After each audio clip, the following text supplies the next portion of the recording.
This case stems from years of allegations of sexual abuse. Kelly faces racketeering and other charges for an alleged plot involving illegal sexual activity with women and underage girls. Remix to ignition, hot and fresh out the kitchen. Step in the name of love. R. Kelly's music topped the charts for decades, and at times he seemed unstoppable. I believe I can fly. The R&B star won 3 Grammys just a few years after he married then 15-year-old singer Aaliyah. At the time of their marriage, Kelly was 27.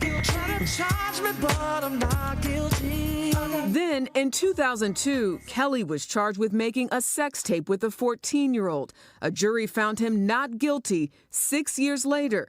Kelly continued to make more music and more money. I feel like justice for me is just, it's just been about me being a silence breaker in this. On the radio, I'm gonna hook you up. You don't have Former radio DJ Kitty Jones says Kelly physically, emotionally, and sexually abused her when they dated back in 2011. Was there a part of you that was afraid to say something? Yeah, that's a part of it. I didn't fit the profile. People that knew me knew that I would never have been in a situation like that because I had so much going for me.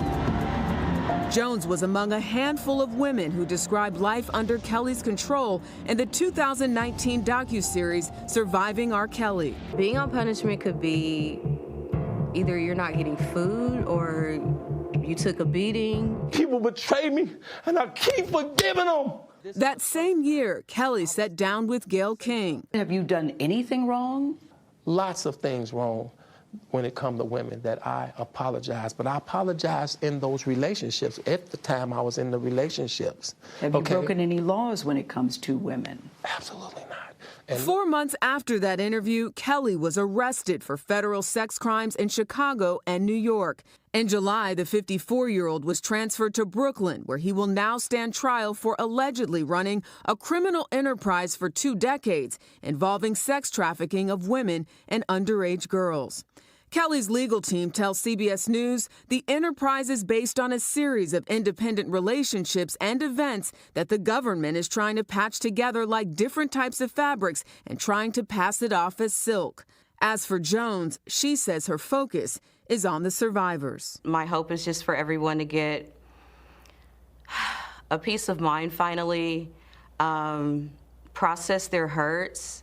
Portrayed in simple English as the ringleader of a group of people, including his employees and enablers, who would get these women and young girls, bring them to him after sometimes he chose them at concerts and events. And these girls and women were then allegedly kidnapped.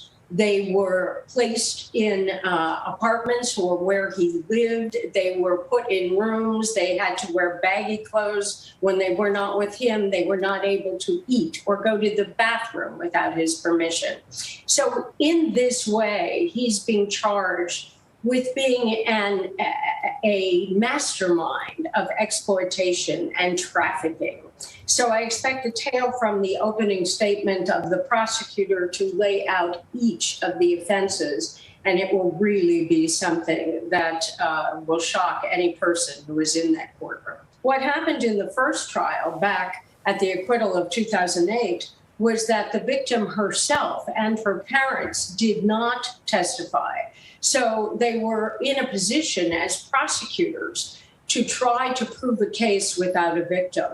Here, that is not so. We expect a number of alleged victims to testify in this case over a period of weeks. And when you hear the words from the victims about what happened to them, that creates a very different atmosphere, to say the least.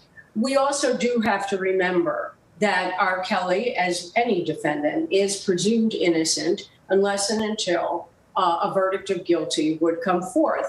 The R. Kelly lawyers claim to have a very viable defense that they say that the media has portrayed R. Kelly as being this monster, but that the facts about who he is and was and who these women were and are will happen in the courtroom. You know, we lawyers say that the great engine of truth is cross-examination.